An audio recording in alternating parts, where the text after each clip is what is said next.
here changes the world. I have a few suggestions that may help you on your way to a better world. And while these lessons were learned during my time in the military, I can assure you that it matters not whether you ever served a day in uniform. It matters not your gender, your ethnic or religious background, your orientation, or your social status. Our struggles in this world are similar, and the lessons to overcome those struggles and to move forward, changing ourselves and changing the world around us, will apply equally to all.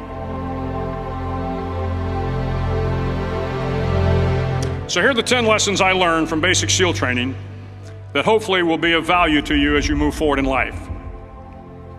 Every morning in SEAL training, my instructors, who at the time were all Vietnam veterans, would show up in my barracks room, and the first thing they'd do was inspect my bed. If you did it right, the corners would be square, the covers would be pulled tight, the pillow centered just under the headboard, and the extra blanket folded neatly at the foot of the rack. It was a simple task, mundane at best, but every morning we were required to make our bed to perfection. It seemed a little ridiculous at the time, particularly in light of the fact that we were aspiring to be real warriors, tough, battle-hardened SEALs. But the wisdom of this simple act has been proven to me many times over. If you make your bed every morning, you will have accomplished the first task of the day. It will give you a small sense of pride, and it will encourage you to do another task, and another, and another. And by the end of the day, that one task completed will have turned into many tasks completed. Making your bed will also reinforce the fact that the little things in life matter. If you can't do the little things right, you'll never be able to do the big things right. And if by chance you have a miserable day, you will come home to a bed that is made,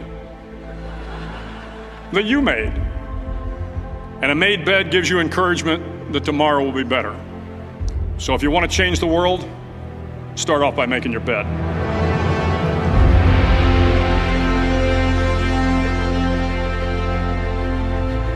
During SEAL training, the students are all broken down into boat crews. Each crew is 7 students, 3 on each side of a small rubber boat, and 1 coxswain to help guide the dinghy. Every day your boat crew forms up on the beach and is instructed to get through the surf zone and paddle several miles down the coast. In the winter, the surf off San Diego can get to be 8 to 10 feet high, and it is exceedingly difficult to paddle through the plunging surf unless everyone digs in. Every paddle must be synchronized to the stroke count of the coxswain. Everyone must exert equal effort, or the boat will turn against the wave and be unceremoniously dumped back on the beach. For the boat to make it to its destination, everyone must paddle. You can't change the world alone. You will need some help. And to truly get from your starting point to your destination takes friends, colleagues, the goodwill of strangers, and a strong coxswain to guide you. If you want to change the world, find someone to help you paddle. Over a few weeks of difficult training, my SEAL class, which started with 150 men, was down to just 42. There were now 6 boat crews of 7 men each. I was in the boat with the tall guys, but the best boat crew we had was made up of the little guys, the Munchkin Crew we called them. No one was over 5'5". The Munchkin boat crew had 1 American Indian, 1 African American, 1 Polish American, 1 Greek American, 1 Italian American, and 2 tough kids from the Midwest. They out-paddled, outran, and outswam all the other boat crews. The big men in the other boat crews would always make good-natured fun of the tiny little flippers the Munchkins put on their tiny little feet prior to every swim. But somehow these little guys from every corner of the nation and the world always had the last laugh, swimming faster than everyone and reaching the shore long before the rest of us. SEAL training was a great equalizer.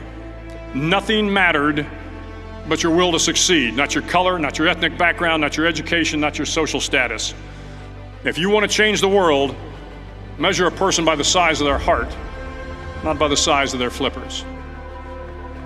Several times a week, the instructors would line up the class and do a uniform inspection. It was exceptionally thorough. Your hat had to be perfectly starched, your uniform immaculately pressed, your belt buckle shiny and void of any smudges. But it seemed that no matter how much effort you put into starching your hat or pressing your uniform or polishing your belt buckle, it just wasn't good enough. The instructors would find something wrong. For failing the uniform inspection, the student had to run, fully clothed, into the surf zone. Then wet from head to toe, roll around on the beach until every part of your body was covered with sand. The effect was known as a sugar cookie.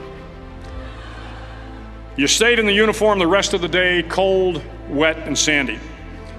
There were many a student who just couldn't accept the fact that all their efforts were in vain, that no matter how hard they tried to get the uniform right, it went unappreciated. Those students didn't make it through training. Those students didn't understand the purpose of the drill. You were never going to succeed. You were never going to have a perfect uniform. The instructors weren't going to allow it. Sometimes, no matter how well you prepare or how well you perform, you still end up as a sugar cookie. It's just the way life is sometimes. If you want to change the world, get over being a sugar cookie and keep moving forward. Every day during training, you were challenged with multiple physical events: long runs, long swims, obstacle courses, hours of calisthenics, something designed to test your mettle. Every event had standards, times you had to meet. If you failed to meet those times, those standards, your name was posted on a list, and at the end of the day, those on the list were invited to a circus. A circus was 2 hours of additional calisthenics, designed to wear you down, to break your spirit, to force you to quit. No one wanted a circus. A circus meant that for that day, you didn't measure up. A circus meant more fatigue, and more fatigue meant that the following day would be more difficult, and more circuses were likely. But at some time during SEAL training, everyone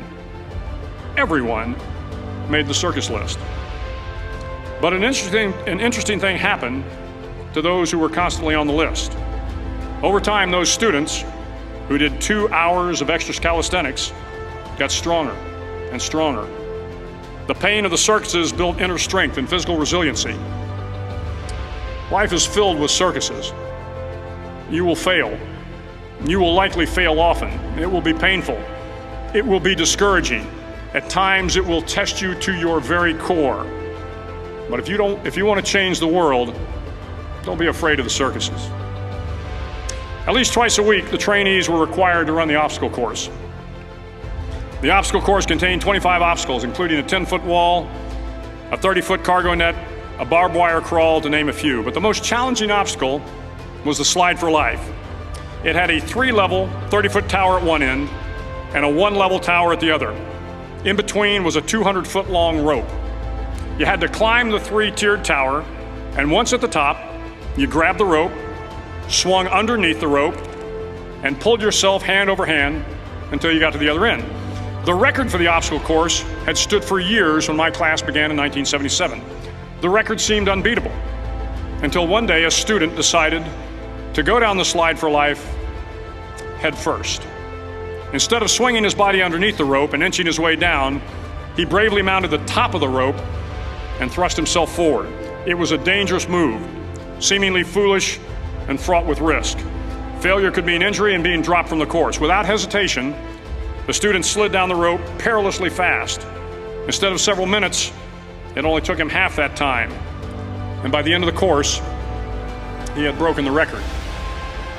If you want to change the world, sometimes you have to slide down the obstacles head first.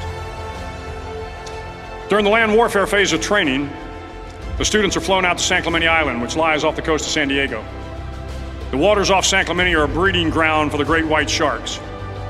To pass SEAL training, there are a series of long swims that must be completed. One is the night swim. Before the swim, the instructors joyfully brief the students on all the species of sharks that inhabit the waters off San Clemente. They assure you, however, that no student has ever been eaten by a shark, at least not that they can remember.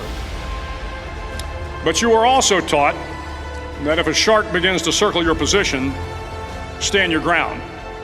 Do not swim away. Do not act afraid. And if the shark, hungry for a midnight snack, darts towards you, then summons up all your strength and punch him in the snout, and he will turn and swim away. There are a lot of sharks in the world. If you hope to complete the swim, you will have to deal with them. So if you want to change the world, don't back down from the sharks. As Navy SEALs, one of our jobs is to conduct underwater attacks against enemy shipping.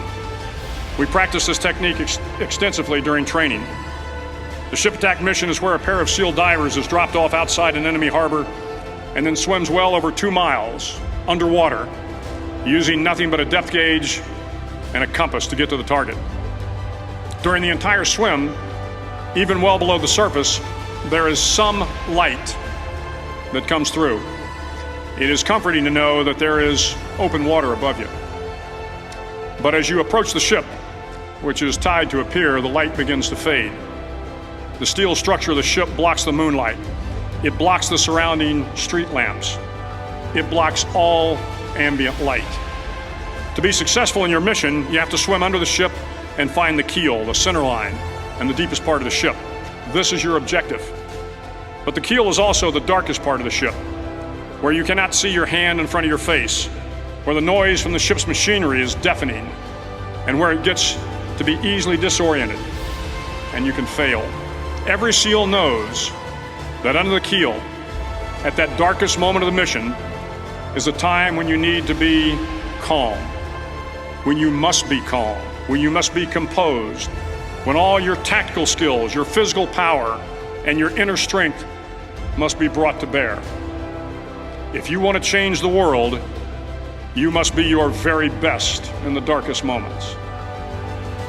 The 9th week of training is referred to as Hell Week. It is 6 days of no sleep, constant physical and mental harassment, and one special day at the Mud Flats. The Mud Flats are an area between San Diego and Tijuana where the water runs off and creates the Tijuana Sloughs, a swampy patch of terrain where the mud will engulf you. It is on Wednesday of Hell Week that you paddle down to the Mud Flats and spend the next 15 hours trying to survive this freezing cold, the howling wind, and the incessant pressure to quit from the instructors. As the sun began to set that Wednesday evening, my training class, having committed some egregious infraction of the rules, was ordered into the mud. The mud consumed each man till there was nothing visible but our heads. The instructors told us we could leave the mud if only 5 men would quit. Only 5 men, just 5 men, and we could get out of the oppressive cold. Looking around the mud flat, it was apparent that some students were about to give up. It was still over 8 hours till the sun came up. 8 more hours of bone-chilling cold. The chattering teeth and the shivering moans of the trainees were so loud, it was hard to hear anything. And then one voice began to echo through the night. One voice raised in song. The song was terribly out of tune, but sung with great enthusiasm. One voice became 2, and 2 became 3, and before long, everyone in the class was singing. The instructors threatened us with more time in the mud if we kept up the singing, but the singing persisted, and somehow the mud seemed a little warmer, and the wind a little tamer, and the dawn not so far away. If I have learned anything in my time traveling the world, it is the power of hope. The power of one person, a Washington, a Lincoln, King, Mandela, and even a young girl from Pakistan, Malala. One person can change the world by giving people hope. So if you want to change the world, start singing when you're up to your neck in mud.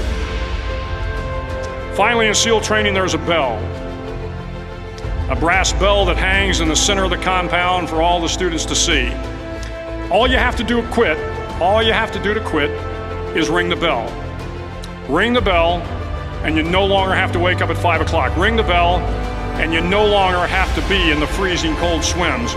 Ring the bell, and you no longer have to do the runs, the obstacle course, the PT, and you no longer have to endure the hardships of training.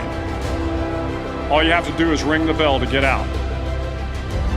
If you want to change the world, don't ever ring the bell. It will not be easy. Start each day with a task completed. Find someone to help you through life. Respect everyone. Know that life is not fair and that you will fail often. But if you take some risks, step up when the times are the toughest, face down the bullies, lift up the downtrodden, and never ever give up. If you do these things, the next generation and the generations that follow will live in a world far better than the one we have today. And what started here will indeed have changed the world for the better. Thank you very much.